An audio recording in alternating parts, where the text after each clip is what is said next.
Hi folks, welcome to the first video on my new channel. Last year I did my very first and to date only book haul video, but that one was on my other channel, which is devoted to music and specifically the vinyl community. I've been meaning to do some more book haul videos for quite a while since then, but I thought it would be better to actually create a new channel to hold them. Anyway, a bit of an introduction and then we'll get on with the haul itself. So keeping it short, reading was my first passion in life. From the moment I could read, virtually, that was where I spent most of my spare time doing, until music came into my life in my early teens. But even then, reading was up there. Particularly genre fiction. Horror books were probably my first love, but science fiction, fantasy, crime, all of those genres I loved. Anyway, speeding up, 11 years ago, going on for 11 years ago, I had to move house from my home at the time in Manchester, where I'd spent around 25 odd years, back to my original home county of Cumbria, hence the west coast part of my name, because I live on the west coast of Cumbria. But in doing so, I had to get rid of most of my books, or at least 2/3 of the books I owned. Unfortunately, they went to a second-hand shop, hundreds of them, for the measly sum, I think, of around £85. But I just didn't have room for them at the time, and I didn't have the space even to carry them up here. So in the following few years, I didn't get to read that as much as I would like. But that's changed when my circumstances changed about 4 or 5 years ago. I'm reading and buying a lot more books.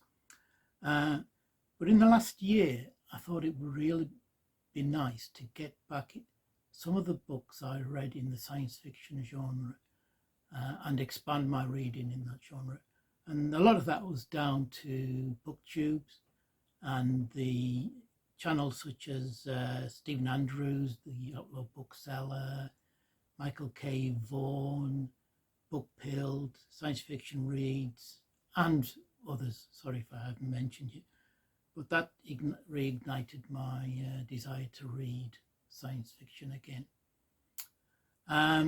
Now, I live in a part of the world where resources for books are pretty poor, so you have to resort to online purchases. Though we do have one second-hand bookshop, one of the old style with about a couple of dozen rooms, all stacked, even the floor stacked high with books, that sort. And I started going there and picking up some vintage science fiction books. But then I made the mistake of going online to eBay and purchasing massive job lots and such like. Like I said, the original idea was to get back some of the books I'd read in my youth and to expand that reading, but it's got a bit out of hand, I'm afraid. And I've come to love science fiction books as just as objects. The covers are so beautiful, particularly those of the 60s and 70s, and my purchasing has got a little bit out of hand over the last year. Anyway, I've always loved book haul videos and discovering stuff via those. So I thought I'd do some book haul videos myself. I'm going to start with a smallish book haul of about 20 books, one of the latest bundles that I purchased, and then I'll probably move back in time to all these other ones that you can't see here. They're all currently in boxes because I need to, sometime in the next month or so, to purchase a couple of new bookcases and get them up on the shelves.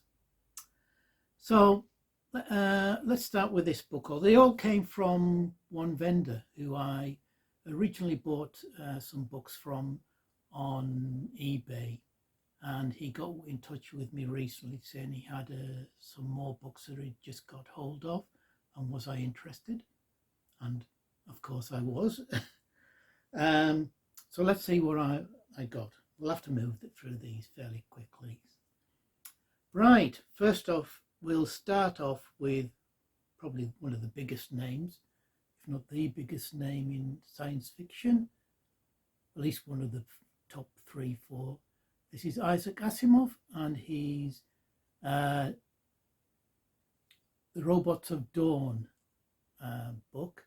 This is a Panther Granada book, nice condition, from 1985, with a great Chris Foss cover. And that's one thing you're going to hear me say a lot, what great covers these books have. This is what I've fallen in love with. I used to read quite a lot of Asimov back in the day. I love the ones of the robot series I read. I think I used to have this one. Can't remember a lot about it, I'm afraid. But I'd love to get hold of all of the robot series. And the Foundation series used to be one of my favourite science fiction series of books. In fact, if you just excuse with me. Last year, I purchased a nice hard cover version, omnibus of the 3 books, Foundation, and Empire, and Second Foundation, from the Everyman Press. And I'm looking forward to rereading these stories. As I said, they were great books, books I loved when I was younger. So that's the first. Next we come to another author, big name in the field, one that's highly revered, Robert Silverberg. I know Steve, the Outlaw bookseller, has been buying and showing a lot of Silverberg works. This is his novel Thorns, which I think is from 1967. This is a Bantam edition from 1983, with a Jim Burns cover. I last year read 3 of his very early books that he did for Ace in the late 50s. They were sort of typical science fiction of the period, I think, but enjoyable. But his work was meant to take us a huge leap forward in the 60s and 70s, I think, particularly. And I think this is one of the books that sort of kick-started that period.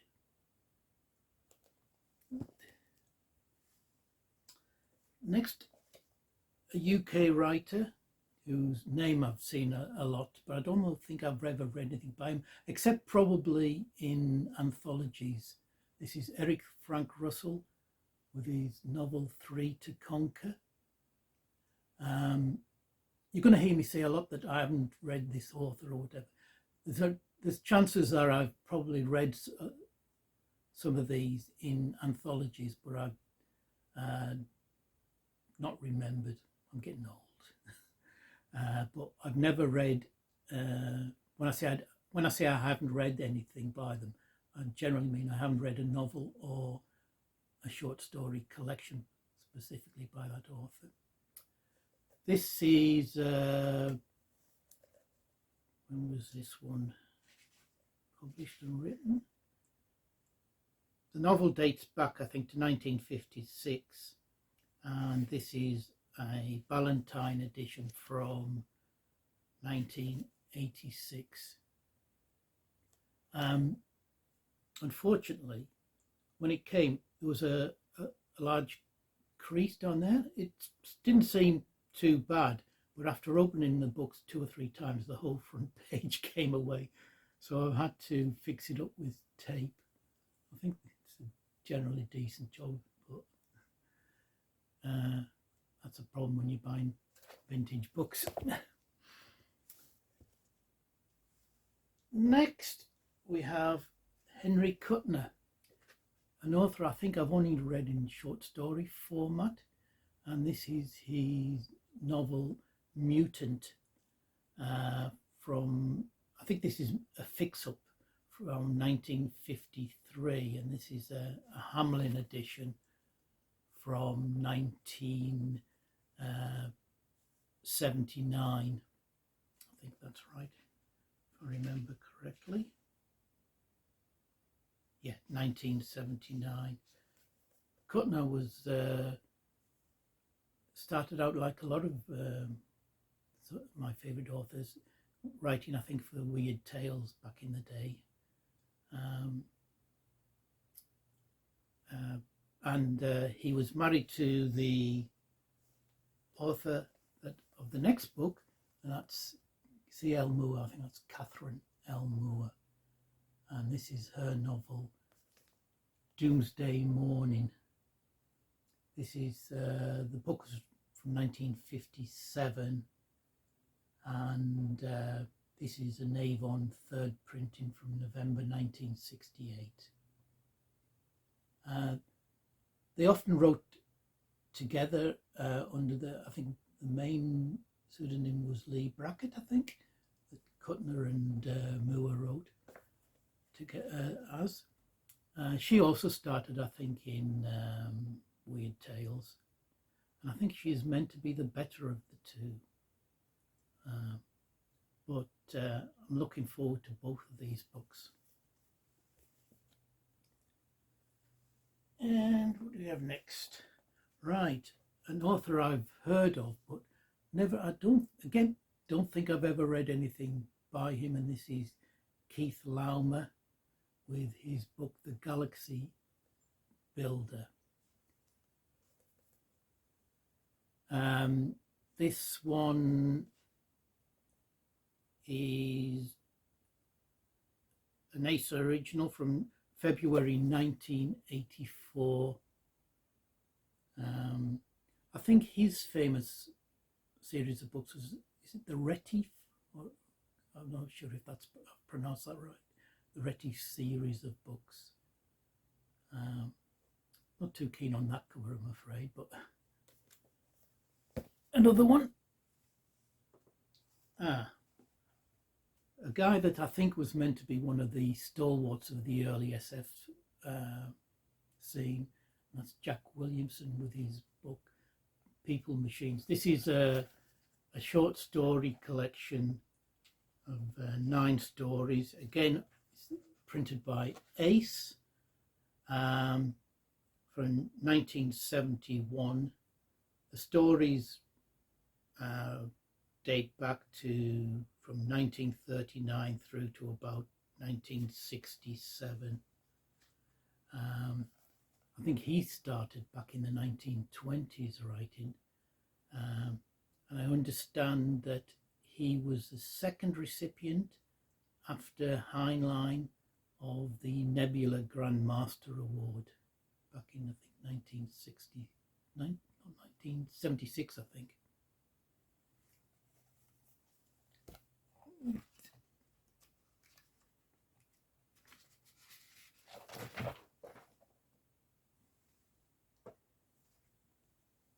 And next we have this little book, The Swordsman of Mars.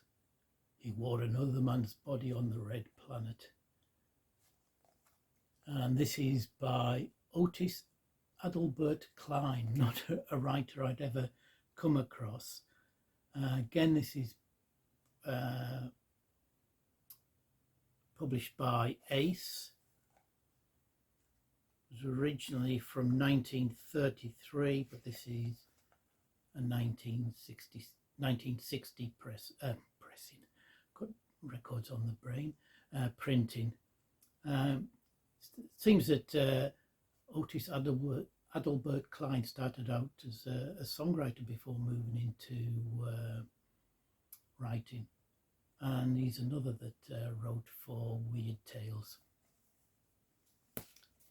Right, the next set of books that I got from this eBay seller are all Ace doubles.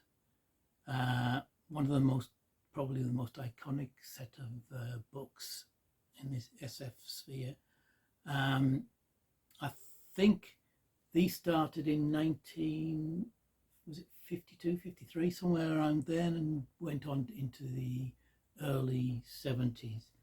And these were a set of books printed in, well, I think now Steve, the Outlaw Bookseller, will be able to correct me if he ever sees this, as in a format that's called Tête Bêche, I think, where you have one book that way, and if you flip it over, you get the second book.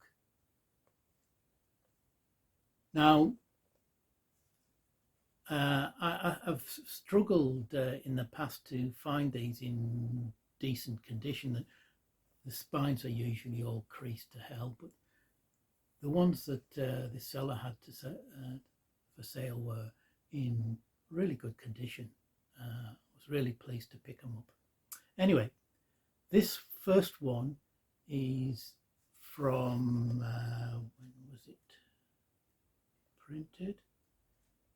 1971, and it's In the Pocket and Other SF Stories by K.M. O'Donnell, while the second book is Gather in the Hall of the Planets by K.M. O'Donnell.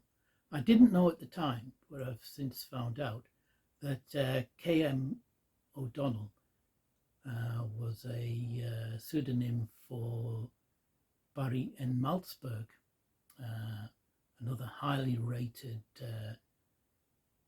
author, one that again Stephen Andrews has done a video of recently, and I think he's going to do another one, and he rates him very, very highly. I think he was associated with the New Wave, or the American side of the New Wave. Oh, that's got a great cover. Now the cover there, it was done by one guy. I've seen his name on a lot of these books, and I've grown to really love his work. Jack Gochan, not one an artist I'd heard of before, but love that. Where to put it? The next one that is another one by K.M. O'Donnell, Dwellers of the Deep. Now, both this and the last one, I think, are satirical novels dealing with SF fandom and SF authors, and weird happenings at SF conventions. So it sounds like they could be good fun. I don't know whether Malzberg used this pseudonym for more mainstream works, and his more literary works he did under his own name. But I've never read any of his. I've got 3 or 4 of his other books now that came in a bundle as Malzberg. But I haven't had a chance yet to read any of them. The accompanying book is this one, The Gates of Time by Neil Barrett Jr. The Last Earthman versus the Empire That Died Before Earth Was Born. Not an author I'd ever heard anything about. He's an American writer, but again, Stephen Andrews, in one of his recent Two Grumpy Old Men series of videos, did a video on underappreciated writers, and Neil Barrett Jr. was one of the ones featured. So hopefully that's going to be a good one. We next have, again, one of the major names of the SF sphere, and that's Jack Vance, The Last Castle. And this one was a winner of the 1967 Nebula Award for short novel. I'm ashamed to say I've never read any Jack Vance, but again, he's a writer that's spoken of very highly. A lot of people on BookTube like his work. I love the illustrations inside.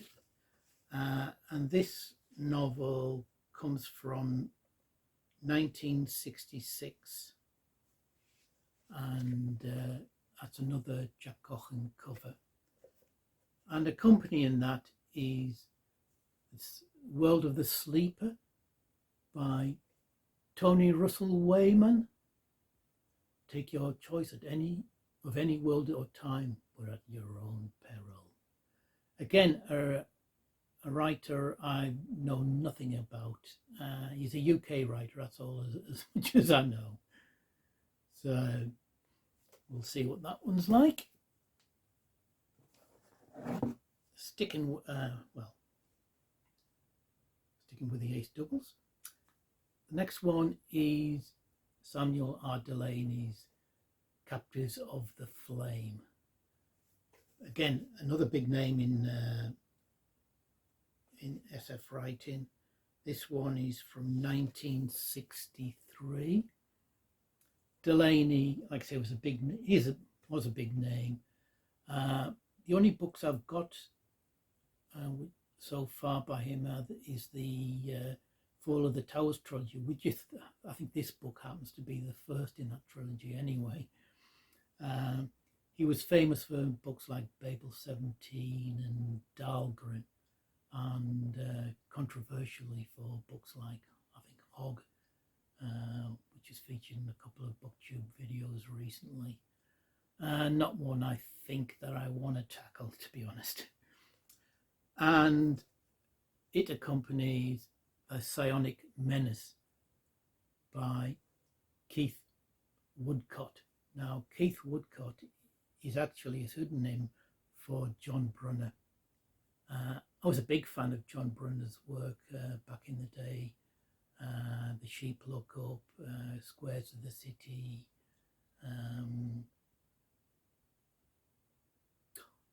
what's his famous one? Stand on Zanzibar, of course. I read quite a bit, but I never knew how prolific he was as a writer. I've managed to pick up quite a few others of his books from earlier in his career. So I'm looking forward to seeing what his earlier works were like.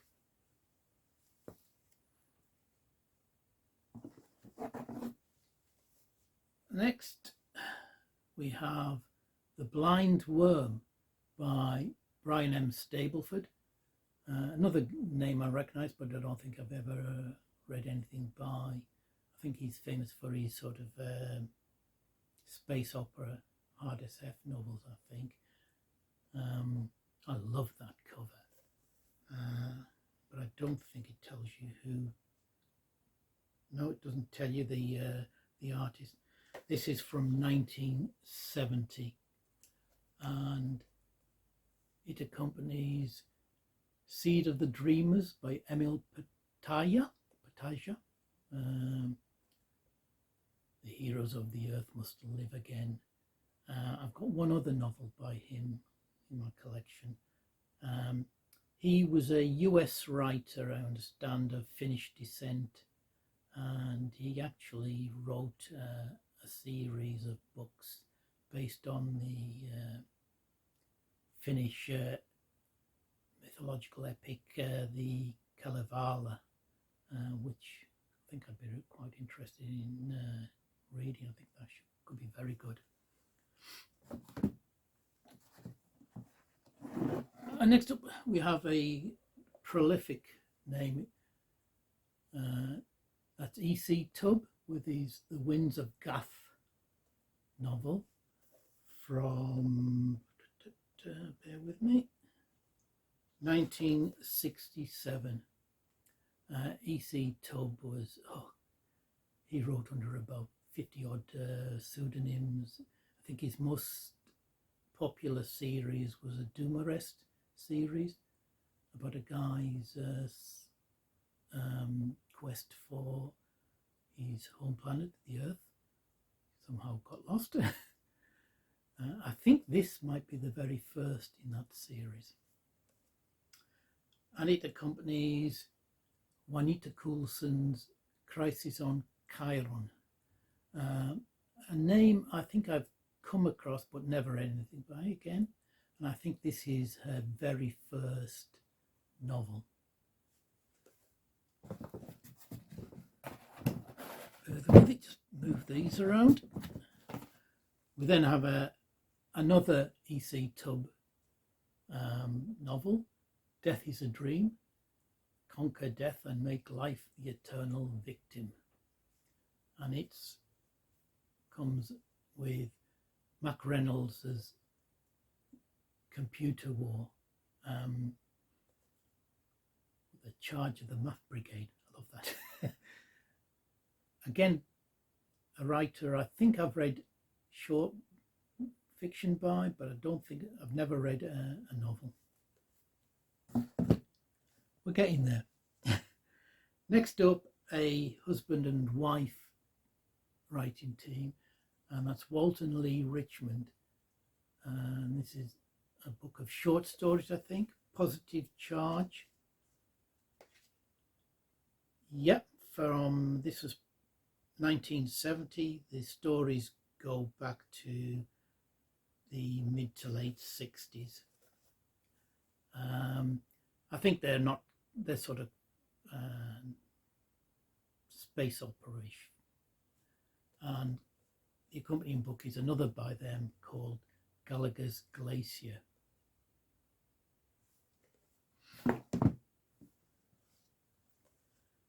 We next have Time to Live by John Rackham. Again, this is a pseudonym for John Philiphant. I think it's he's not considered a brilliant writer, sort of second rank, but I think his books under his own name are considered his best work, but we'll give it a go. And a more famous name, to me anyway, this is Lynn Carter with his book, The Man Without a Planet. When was this from? 1966.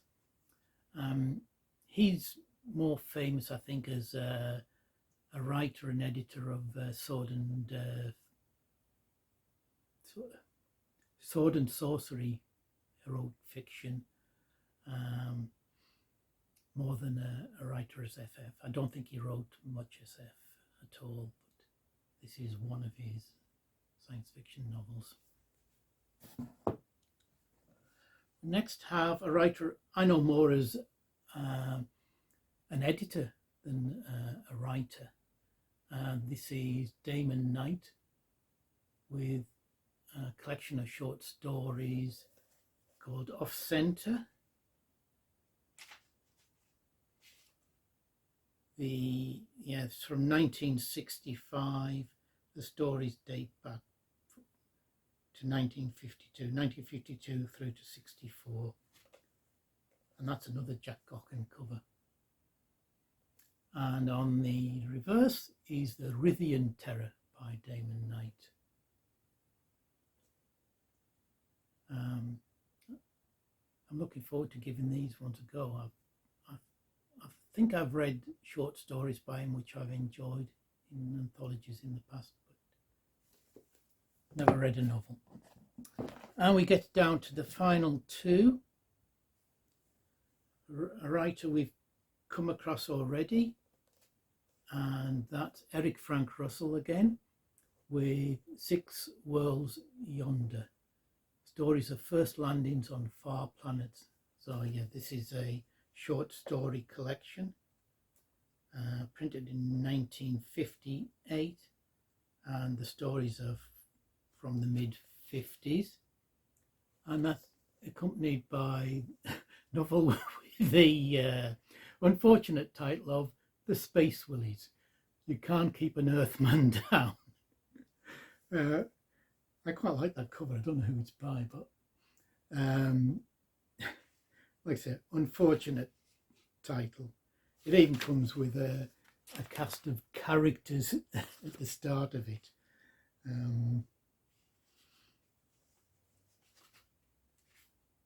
And this is Space Willies is enlarged and revised from a story entitled Plus X that was printed in Astounding Science Fiction in 1956. Great stuff. And again, another writer we've come across in this batch, Jack Vance again, and this is his Monsters in Orbit. And this one is from 1965, and it's accompanied by a collection of short stories, The World Between and Other Stories. Great cover. I love the knight and the sort of metallic ant. God knows what this creature is, but I love that. So I'm really looking forward to trying Vance's work, because everybody seems to rave about his style of writing. So that's the books from the last haul. Thought I'd just finish off quickly with a quick look at what I'm currently reading. I usually have 3 books on the go at once, but 3 different styles of books. I usually have a novel, a book of short stories which you can just dip in and out of, and a non-fiction book. The non-fiction books are often music related. I love my music books, but the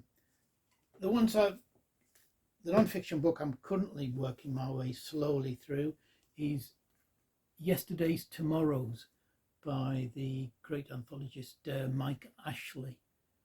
This is from the British Library. British Library over the last few years have brought out a whole series of early science fiction novels and short story collections, and this is a look at the best of the early British science fiction novels from that sort of very early period. It's, as it says, a story of classic British science fiction in 100 books. I'm enjoying this. I've not checked how many of the books that he mentions have actually made it into the British Library series, but there's definitely quite a few that I wouldn't mind reading. Short story wise, I'm reading 2 bottles of Relish, Little Tales of Smethers and Other Stories by Lord Dunsany. I've liked Lord Dunsany's work that I've read in anthologies in the past. This one I'm a little bit disappointed with. I'm about halfway through. The title tale is excellent, really nice. The other stories of Smethers I find a little bit too short and simple. Set up a problem and it's solved pretty much immediately. But I've hit the point in the book where other tales are now going to appear, so I'm hoping that it picks up from there. And the novel I'm currently reading is Infernal Devices by Now, Stephen Andrews calls him KW Jeter, so I'll go with that. I've always in my head called him KW Jeter. I first heard of him as a horror writer, but I never actually got round to reading any of his works. I know he's highly rated by Stephen. His famous novel is, I think, Dr. Adder. This is, I suppose you'd call, well, it's a mad Victorian fantasy. It's sort of steampunk. As it says here, you get a mad inventor, curious coins, the mysterious brown leather man, murky London alleys and windblown Scottish Isles, a church stocked with fishing tackle and automata, a wild and extravagant plot that turns up new mysteries with each succeeding page. I must admit the borough of London that it describes, Wetwick, sounds very much a bit like Innsmouth of Lovecraft stories. But this I'm really enjoying it. I'm again about halfway through. I'll hopefully finish in the next couple of days. But this is very impressive. And I'll just finish off with something just arrived and I want to recommend to everybody. And this is the latest edition of Occult Detective Magazine, issue 9. If you like your Sherlock Holmes with a touch of the supernatural, the occult, or stories like Hodgson's Karnaki stories, you'll love this magazine. It's great, and it's edited by John Linwood Grant and Dave Bretsky. Dave's a subscriber to my other channel, so if I can push his magazine, I will. So that's it for my first one. I hope that was of some interest, not too stumbling. I've got quite a lot more to show, so hopefully I'll be back fairly soon with another video. Take care, everybody. Bye.